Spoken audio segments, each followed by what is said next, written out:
Hi, welcome to love talkies. Priya Sakhi episode number 69. అక్షరం మీ దగ్గరికి వచ్చేటప్పటికి తన ఏజ్ ఎంత ఉండొచ్చు అని అడిగాడు విక్రమ్. దాంతో తడబడుతూ ఇప్పుడు విక్రమ్ ఇలా ఎందుకు అడుగుతున్నాడు అని కంగారుగా చూసింది లీలావతి. చెప్పండి లీలావతి గారు, అక్షరం మీ దగ్గరికి వచ్చేసరికి తన ఏజ్ ఎంత అని మళ్ళీ అడిగాడు విక్రమ్. ఆ మాటతో అప్పుడు తనకు బహుశా ఒక 5-6 సంవత్సరాల వయసు ఉండొచ్చు విక్రమ్ అని తన ఎదురుగా దూరంగా ఉన్న ఒక పాపని చూస్తూ చెప్పింది లీలావతి. అవునా, మరి అక్షరతో తాను చంటిపిల్లగా ఇక్కడున్నప్పుడు వచ్చింది అని మీరెందుకు చెప్పారు అని అడిగాడు విక్రమ్. ఆ ప్రశ్నకు లీలావతి ఏం మాట్లాడలేదు. దాంతో విక్రమ్, సరే, మీ దగ్గర అక్షర చిన్నప్పటి ఫొటోస్ ఏమైనా ఉన్నాయా అని అడిగాడు. ఉండేవి. ఇంతకుముందు ఓల్డ్ బిల్డింగ్లో తన చిన్ననాటి ఫొటోస్ అన్నీ కొన్ని ఉన్నాయి. పాస్పోర్ట్ ఫొటోస్ కూడా ఉండాలి, కానీ ఆ ఫైల్స్ అన్నీ చదలుపట్టి పాడైపోయాయి అని చెప్పింది లీలావతి. ఆ మాటకు ఒక క్షణం ఆలోచించి, సరే, తను ఆ వయసులో ఎలా ఉంటుందో మీరు చెప్పగలరా అని అడిగాడు విక్రమ్. చెప్పగలను, నాకు బాగా గుర్తుంది అని అంది లీలావతి. ఓకే అంటూ వెంటనే హేమంత్కి కాల్ చేశాడు విక్రమ్. అతను ఫోన్ లిఫ్ట్ చేయగానే, ఫోరెన్సిక్ స్కెచ్ వేసే ఆర్టిస్ట్ని తీసుకొని మన చారిటీ ఆర్ఫనైజర్కి రా హేమంత్ అని ఫోన్ కట్ చేశాడు విక్రమ్. అది విని, ఇప్పుడు ఇదంతా ఎందుకు బాబు, ఏమైనా జరిగిందా అని అడిగింది లీలావతి. అలాంటిదేమీ లేదు, జస్ట్ క్యాజువల్గా అక్షర గురించి తెలుసుకోవాలని అడిగాను. అండ్ అసలు అక్షర గురించి మీకు ఇంకా ఏమైనా డీటెయిల్స్ తెలుసా? తన గురించి ప్రతి చిన్న విషయాన్ని నేను తెలుసుకోవాలని అనుకుంటున్నాను. ఇప్పుడు చెప్తారా, లేదంటే టైం తీసుకుంటారా అని కొంచెం సీరియస్ టోన్లోనే అడిగాడు విక్రమ్. ఇక ఆ ప్రశ్నతో తాను నిజం చెప్పాల్సిన టైం వచ్చింది అనుకున్న లీలావతి కొంచెం గాఢంగా నిట్టూర్చి, నిజానికి అక్షర నా ఆశ్రమానికి రాలేదు బాబు. ఒకరోజు అర్ధరాత్రి ఈ ఆశ్రమంలో ఉండి ఒక చిన్న పాపకు విపరీతమైన జ్వరం వచ్చింది. అప్పుడు ఆశ్రమంలో డాక్టర్స్ ఎవరూ లేరు. ఒక నర్సుగా నేను చేయాల్సిన ట్రీట్మెంట్ నేను చేశాను. కానీ ఆ పాపకి అస్సలు జ్వరం తగ్గలేదు. దాంతో పెద్ద పిల్లలకి ఆశ్రమాన్ని అప్పగించి నేను ఆ పాపను తీసుకొని అప్పటికప్పుడు హాస్పిటల్కి వెళ్ళాను. హెల్త్ బాగాలేని ఆ పాపకు డాక్టర్ ఇంజెక్షన్స్ చేసి కొన్ని మెడిసిన్స్ ఇచ్చి వెళ్ళిపోమ్మని చెప్పాడు. అప్పటికే మెడిసిన్స్ కోసం యూజ్ చేయడంతో నా దగ్గర ఉన్న డబ్బులన్నీ అయిపోయాయి. దాంతో ఛార్జీలకు కూడా నా దగ్గర డబ్బులు లేవు. అందుకే ఆ పాపను భుజాన వేసుకొని అర్ధరాత్రి వేళ నేను ఆశ్రమం వైపు నడుస్తూ ఉన్నాను. అప్పుడే చెట్ల పొదల్లో నుంచి ఏదో మూలుగు వినిపించింది. అది విని ముందు నాకు చాలా భయం వేసింది. కానీ అది ఒక స్త్రీ మూలుగు, చాలా బాధగా నొప్పితో ఏడుస్తున్నట్లుగా అనిపించింది. దాంతో ధైర్యం చేసి ఆ చెట్ల పొదల్లోకి వెళ్ళాను. అక్కడ ఒక తల్లి బిడ్డ గాయాలతో పడిపోయి ఉన్నారు. అది చూసి కంగారుగా వాళ్ళ దగ్గరికి వెళ్ళి వాళ్లను లేపడానికి ట్రై చేశాను. అప్పటికే ఆ తల్లికి విపరీతమైన దెబ్బలు తగిలాయి. ఒళ్ళంతా రక్తంతో నిండిపోయింది. ఇక బిడ్డ కాస్త బాగానే ఉంది, కానీ తలకి చాలా పెద్ద దెబ్బ తగిలి తలంతా రక్తంతో నిండిపోయింది. నన్ను చూసిన ఆ తల్లి, మీరెవరో నాకు తెలీదు, కానీ మా కులదైవమే మిమ్మల్ని మా కోసం ఇక్కడికి పంపించి ఉంటాడు. దయచేసి నా బిడ్డను కాపాడండి అని ఏడుస్తూ అడిగింది. దాంతో వెంటనే, నేను ఏదైనా ఆటో తీసుకొస్తాను, మిమ్మల్ని హాస్పిటల్కి తీసుకెళ్తాను అంటూ అక్కడి నుంచి లేవబోయాను. కానీ ఆవిడ ఆపుతూ, లేదు, ఇప్పుడు మేము బయటికి వచ్చి హాస్పిటల్కి వెళ్తే నా బిడ్డ ప్రాణం కూడా పోతుంది. నేను ఇక బ్రతకను, ఆ విషయం నాకు అర్థమవుతుంది. కానీ ప్లీజ్ నా బిడ్డను మాత్రం కాపాడండి అని వేడుకుంది ఆ తల్లి. నాకు ఏం చేయాలో అర్థం కాలేదు. ఈలోగా ఆమె తన మెడలో ఉన్న నగలు అన్నీ లాగేసి చేతులుకున్న గాజులు కడియాలు అన్నీ తీసి నాకు ఇచ్చేసి, తీసుకెళ్ళిపోండి, నా బిడ్డను తీసుకెళ్ళిపోండి, తనను మీరే పెంచి పెద్ద చేయండి, మీ బిడ్డతో సమానంగా కాకపోయినా మీ ఇంట్లో పని మనిషిగా అయినా పెంచండి, కానీ నా బిడ్డ చనిపోకూడదు అని చేతులు జోడిస్తూ అలానే నా కళ్ళ ముందే ప్రాణాలు కోల్పోయింది. అది చూసిన నేను షాక్లో ఉండగానే ఎవరో కొంతమంది పరిగెత్తుకుంటూ అటువైపుగా వచ్చారు. వాళ్ళ మాటల్ని బట్టి వాళ్ళు ఆ తల్లి కూతుళ్ళ కోసమే వెతుక్కుంటూ వచ్చారని అర్థమైంది. దాంతో నేను ఆ దెబ్బలు తగిలిన పాపను, ఆశ్రమం నుండి తీసుకొచ్చిన పాపను ఇద్దరిని జాగ్రత్తగా కాపాడుకొని ఇంచుమించు తెల్లవారుతున్న సమయంలో వాళ్ళిద్దరిని తీసుకొని హడావుడిగా నాకు తెలిసిన ఒక డాక్టర్ ఇంటికి వెళ్ళాను. ఆ డాక్టర్ సహాయంతో నాకు దొరికిన ఆ పాపకు ఆ ఇంట్లోనే ట్రీట్మెంట్ చేయించాను. దేవుడి దయ వల్ల పాప ప్రాణాలకు ప్రమాదమేమీ ఏర్పడలేదు. కానీ తన తలకు పెద్ద దెబ్బ తగలడంతో తన జీవితంలో అప్పటి వరకు జరిగింది మొత్తం ఆ పాప మర్చిపోయిందని చెప్పారు డాక్టర్. ఆ పాపే ఈ అక్షర. ఆ తర్వాత అక్షరను నాతో తీసుకొచ్చి నా ఆశ్రమంలోనే పెంచాను. ఆమె తల్లి ఇచ్చిన నగలను అన్నీ అమ్మేసి కొన్ని రోజుల పాటు ఈ ఆశ్రమాన్ని నడిపించాను అని చెప్పడం ఆపింది లీలావతి. అప్పటికే ఆమె కళ్ళలో నీళ్లు తిరిగాయి. అంతా జాగ్రత్తగా విన్న విక్రమ్, మరి ఈ విషయం మీరు అక్షరకెందుకు చెప్పలేదు అని అడిగాడు. అందుకు 2 కారణాలున్నాయి బాబు. ఒకటి, అక్షర్కి ఈ విషయం చెబితే ఆమె తన గతాన్ని వెతుక్కుంటూ వెళ్తుందేమో. ఒకవేళ అలా వెళ్తే ఆమె ప్రాణాలకు ప్రమాదం రావచ్చు. అంత చిన్నగా పసిపాపగా ఉన్నప్పుడే అక్షరను చంపాలని చూశారు. ఇప్పుడైతే వాళ్ళు వదలరు. ఇకపోతే రెండోది, ఆమె తల్లి ఇచ్చిన నగలు, అక్షరపై ఉంటిపోయి ఉన్న నగలను నేను అన్నింటినీ ఆశ్రమం నడపడం కోసం వాడాను. ఆ విషయం తెలిస్తే అక్షర నన్ను తప్పుగా అనుకుంటుందేమో. అందుకే నేనేమీ చెప్పలేదు అని అంది లీలావతి. అంతా విన్న విక్రమ్ కాసేపు సైలెంట్ అయ్యాడు. అతని మనసులో చాలా విషయాలు రన్ అవుతున్నాయి. కాసేపటికి సడన్గా ఏదో గుర్తొచ్చినట్లు తన మొబైల్ ఓపెన్ చేసి తన దగ్గరున్న శివాని ఫ్యామిలీలోని చిన్నప్పటి 2 అమ్మాయిల ఫోటోను చూపించాడు. ఆ ఫోటో వైపు చూసింది లీలావతి. ఈ ఫోటోలో అక్షరం ఉందేమో చూడండి అని అడిగాడు విక్రమ్. ఆ మాటతో వెంటనే ఆ ఫోటోను పరిశీలనగా చూసి, అవును బాబు, ఉంది. ఇదిగో ఈ అమ్మాయే అక్షర. తను చిన్నప్పుడు నాకు దొరికినప్పుడు లంగా జాకెట్ వేసుకొని, ఒంటి నిండా నగలతో, జడగంటలతో జడ వేసుకొని ఇలాగే ఉంది. అయితే తలకి దెబ్బ తగలడం వల్ల తన హెయిర్ చాలా వరకు కట్ చేశారు అని చెప్పింది లీలావతి. ఆ మాటతో విక్రమ్కి ఒక విషయం కన్ఫర్మ్ అయింది. అక్షర్కి శివాని ఫ్యామిలీకి ఏదో లింక్ ఉంది. ఆ లింక్ కారణంగానే ఈ శివాని అక్షరను చంపాలనుకుంటుంది. బట్ ఒక ఆడపిల్ల మరో ఆడపిల్లను క్రూరంగా చంపాలనుకునేంత వైరం వాళ్ళిద్దరి మధ్య ఏముందో అతనికి అర్థం కాలేదు. అతను ఆ ఆలోచనలో ఉండగానే హేమంత్ ఆర్టిస్ట్ని తీసుకొని అక్కడికి వచ్చాడు. దాంతో, లీలావతి గారు, మీరు అక్షరను ఆమె తల్లిని కలిసినప్పుడు కొంతమంది రౌడీలటుగా వచ్చారని చెప్పారు కదా, వాళ్ళలో మీరెవరినైనా చూసారా? వాళ్ళని గుర్తుపట్టగలరా అని అడిగాడు విక్రమ్. అంత క్లియర్గా ఎవరిని చూడలేదు బాబు. చాలా సంవత్సరాలు అయిపోయింది కదా. కానీ ఒక వ్యక్తిని మాత్రం చాటు నుండి చూశాను. అతను కొంచెం గుర్తున్నాడు అని చెప్పింది లీలావతి. సరే, అయితే మీరు అతని పోలికలు ఎలా ఉంటాయో చెప్పండి. అలాగే ఆ అక్షర తల్లి పోలికలు కూడా చెప్పండి. వీళ్ళు స్కెచ్ వేస్తారు అని చెప్పి అక్కడి నుండి లేచిన విక్రమ్, హేమంత్, ఆ వర్క్ కంప్లీట్ చేసుకుని ఆఫీస్కి రా అని చెప్పి అక్కడి నుంచి వెళ్ళిపోయాడు.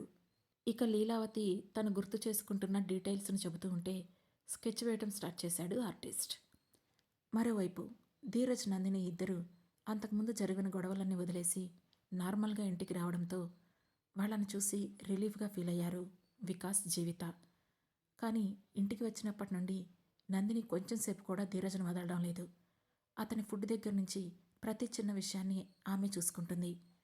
ఆ రోజు ధీరజ్ ఆఫీస్కి కూడా వెళ్ళలేదు. మెడిసిన్స్ వల్ల నీరసంగా ఉండటంతో అతని ఇంట్లోనే ఉండిపోయాడు. ఆ రోజు లంచ్ అయ్యాక హాల్లో ఒంటరిగా కూర్చున్న ధీరజ్కి అశ్వత్ ఇచ్చిన మెడిసిన్ వేసింది నందిని. అది వేసుకున్నప్పుడు కొంత గ్యాప్ తర్వాత ధీరజ్లో బాడీ షివరింగ్ వస్తుంది. కాసేపటికి నార్మల్ అవుతుంది. కానీ ఆ కొంచెం సేపు చాలా ఇబ్బందిగా ఉంటుంది. ముందు రోజు అలాగే జరగడంతో ఈరోజు కూడా ఇక అలాగే జరుగుతుందేమో అని అనుకున్న ధీరజ్ వెంటనే హాల్లో నుండి లేచి రూమ్లోకి వెళ్ళబోయాడు. కానీ అప్పుడే అతని పేరెంట్స్ ఇద్దరూ అతని దగ్గరకు వచ్చారు. కానీ సిచ్యువేషన్ తన చేతిలో లేదు గనక అతను అక్కడ ఆగకుండా వెళ్ళాలనుకుంటున్నాడు. దాంతో వెనక నుండి, ధీరజ్, మేము నీతో మాట్లాడడానికే వచ్చాం అని చెప్పింది జీవిత. ఆ మాట విన్న ధీరజ్, ఏమైనా ఉంటే మనం ఈవినింగ్ మాట్లాడుకుందాం మమ్మీ అని అన్నాడు. ఆ మాటకు కొంచెం జీవిత హర్ట్ అవుతూ, అసలు నీ ప్రాబ్లం ఏంటి ధీరజ్?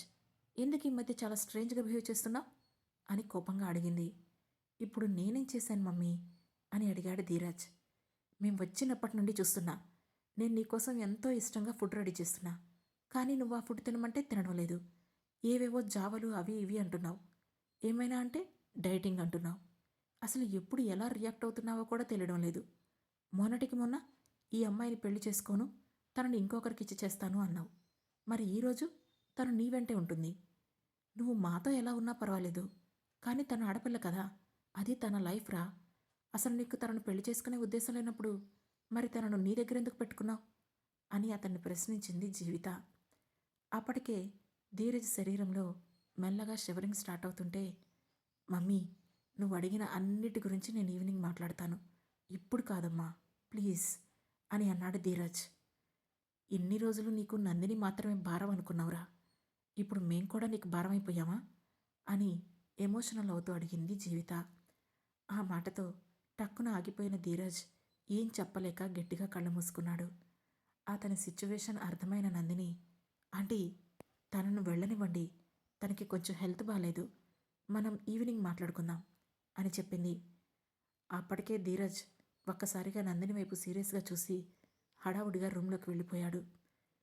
జీవిత వెంటనే నందిని వైపు కోపంగా చూసింది.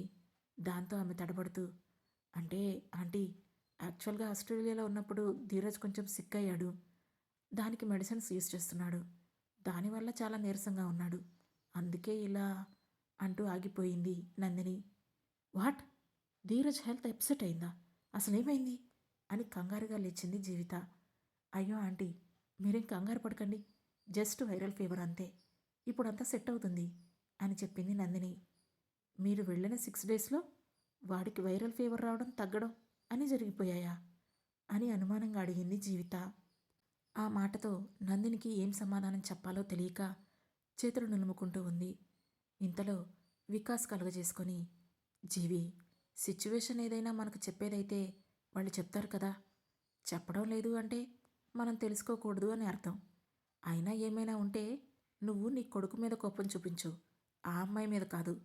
తన వైపు నుండి తను జెన్యున్గానే ఉంది కదా, నీ కొడుకు తనను వద్దంటున్నా తను మాత్రం వాడిని కావాలనే కోరుకుంటుంది, సో తనని ఇబ్బంది పెట్టకు అని అన్నాడు వికాస్. పర్వాలేదు అంకుల్, నేను ధీరజ్ను పెళ్లి చేసుకున్నా చేసుకోకపోయినా మీరు నా ఆత్మబంధువులు, నా మంచి కోరుకునేవాళ్లే, నన్నేమైనా అనే హక్కు మీకుంది అని చెప్పి ధీరజ్ రూమ్లోకి వెళ్ళిపోయింది నందిని. చూడండి, ఇప్పుడు కూడా వాడి దగ్గరికే వెళ్తుంది, అలాంటప్పుడు వాడు తనకి ఇంకో పెళ్లి చేస్తానంటే మనం ఎలా ఒప్పుకుంటాం, ఇదంతా చూస్తూ ఎలా సైలెంట్గా ఉండగలం అని అడిగింది జీవిత. జీవి, వాళ్ళిద్దరి మధ్య ఏదో జరుగుతుంది, అదేంటో మనకు తెలీదు, అది తెలిసే వరకు వెయిట్ చేయాలి, అప్పటి వరకు నువ్వు ఓవర్ థింక్ చేసి నీ హెల్త్ అనవసరంగా పాడు చేసుకోకు అని అన్నాడు వికాస్. మీరెప్పుడూ ఇంతే, సిచ్యువేషన్ మన చేతి నుండి దాటిపోయే వరకు వెయిట్ చేద్దామని అంటూనే ఉంటారు అని విసుగ్గా అక్కడి నుంచి వెళ్ళిపోయింది జీవిత. వెళుతున్న ఆమెనే చూస్తూ, కాలమే అన్నింటికీ సమాధానం చెప్పాలి జీవిత, మనం తొందరపడితే ఎలా అని తనలో తానే అనుకున్నట్లుగా అనుకున్నాడు వికాస్. మరోవైపు కాలేజీ నుంచి వచ్చి నిద్రపోయిన అక్షర ఈవినింగ్ ఎప్పటికో నిద్రలేచి మొదట విక్రమ్కి కాల్ చేసింది. అతను ఫోన్ లిఫ్ట్ చేయగానే, హాయ్ విక్రమ్, ఏం చేస్తున్నావు, నాకైతే ఫుల్ బోర్ కొడుతుంది, అందుకే కాల్ చేశాను, నిన్నేమైనా డిస్టర్బ్ చేశానా అని అడిగింది అక్షర. డిస్టర్బ్ ఏం లేదు కానీ నీకంత బోర్ కొడితే బయటికి ఎక్కడికైనా వెళ్ళు, ఎలాగూ మన సెక్యూరిటీ ఉన్నారు కదా, నీకేం భయం ఉండదు అని అన్నాడు విక్రమ్. ఆ మాట వినగానే, బాబోయ్ వద్దులే, ఆ సెక్యూరిటీతో బయటికి వెళ్తే నేను ఎంజాయ్ చేయడం సంగతేమో కానీ అందరూ నన్ను వింతగా చూస్తారు, దానికన్నా ఇంట్లో ఉండడమే బెటర్ అని అంది అక్షర. ఓ, మన సెక్యూరిటీ మరీ నిన్ను అంతలా ఇబ్బంది పెడుతున్నారా ఏంటి అని నవ్వుతూ అడిగాడు విక్రమ్.